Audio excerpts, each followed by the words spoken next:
Please listen me. ഞാൻ പറയുന്നൊന്ന് ശ്രദ്ധിച്ച് കേൾക്ക്.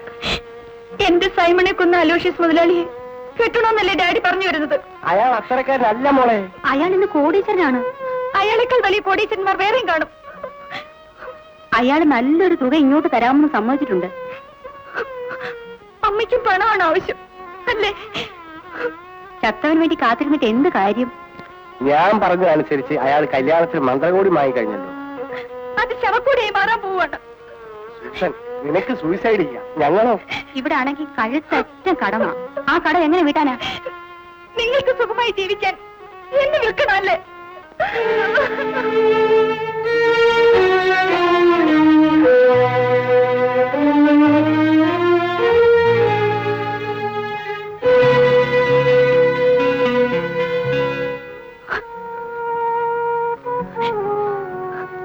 നീ ഇങ്ങനെ ഒരേ ഇരിപ്പിരിക്കാതെ എഴുന്നേറ്റ് വന്ന് വല്ലതും കഴിക്കും.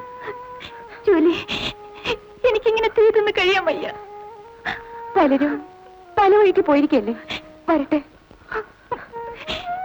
എന്റെ സൈമൺ എന്തെങ്കിലും സംഭവിച്ച ഞാൻ ജീവിച്ചിരിക്കില്ല.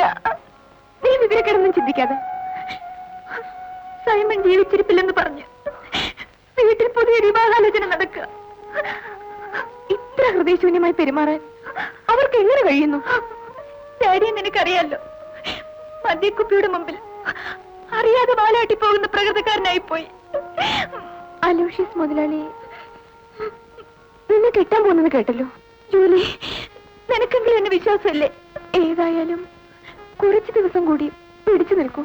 വീട്ടിൽ സ്വൈര്യം കെടുമ്പോ ഞാൻ എന്തെങ്കിലും ചെയ്തെന്നിരിക്കും. സൂസി, നിനക്ക് എന്തെങ്കിലും മനപ്രയാസം ഉണ്ടായാൽ നീ ഇങ്ങോട്ട് പോന്നേക്ക്. ഇത് നിന്റെ വീടാണ്. സൈമൺ ചേട്ടന്റെ ആത്മാവ് ഇവിടെ നിറഞ്ഞു നിൽക്കും. നമുക്ക് വേറെ ആര് കൂട്ടിന് വേണം?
ഇപ്പോ ഈ അലോഷ്യസ് ആരെന്ന് മനസ്സിലായി കാണുമല്ലോ. എന്റെ ജീവചരിത്രത്തിൽ പരാജയത്തിന്റെ അധ്യായങ്ങളേ ഇല്ല.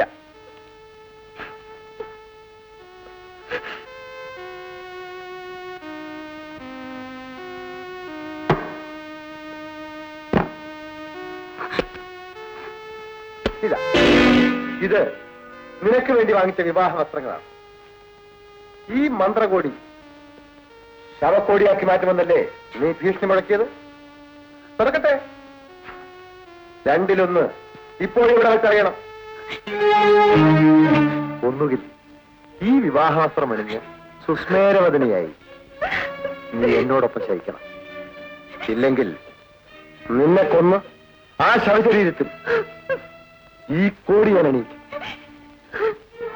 രണ്ടിലൊന്ന് വേഗം വേണം. ഏതായാലും ഒരേ വികാരത്തോടെ ഞാൻ സ്വീകരിക്കും. പിന്നൊരു കാര്യം, ഈ മുറി എന്റെ സാമ്രാജ്യമാണ്. ഇതിനകത്തു നിന്ന് നിനക്ക് രക്ഷപ്പെടാനാവില്ലെന്നറിയാമല്ലോ. ആത്മഹത്യ ചെയ്യാൻ പോലും നിനക്ക് പറ്റില്ല. എനിക്കൊരു അപേക്ഷയുണ്ട്. നിവേദനം കേൾക്കാൻ ഞാനൊരു ഭരണാധികാരിയോ പട്ടാള തലവനോ അല്ല. ഞാൻ നിന്റെ ഭർത്താവാണ്. ഞാൻ മറ്റൊരാളിന്റെ കാമുകയാണ്. മണ്ണിന്റെയും പെണ്ണിന്റെയും കഴിഞ്ഞ കാല കഥകൾ അന്വേഷിക്കുന്നത് മൗഢ്യമാണ്. കൈവശക്കാരന്റെ സാമർഥ്യം പോലെ നന്നാക്കുകയും നാശമാക്കുകയും ചെയ്യാം. അങ്ങയുടെ ചെറുമകളുടെ പ്രായമല്ലേ എനിക്കുള്ളൂ. നീ ബുദ്ധിമതിയാ. ആ ഓലപ്പാമ്പ് കാട്ടി എന്നെ ഒതുക്കാൻ ശ്രമിക്കരുതേ. ആദ്യ രാത്രിയിൽ ഭർത്താവ് ഭാര്യ ബലാത്സംഗം ചെയ്യുക അതൊരു രസമുള്ള അനുഭൂതിയാണ്.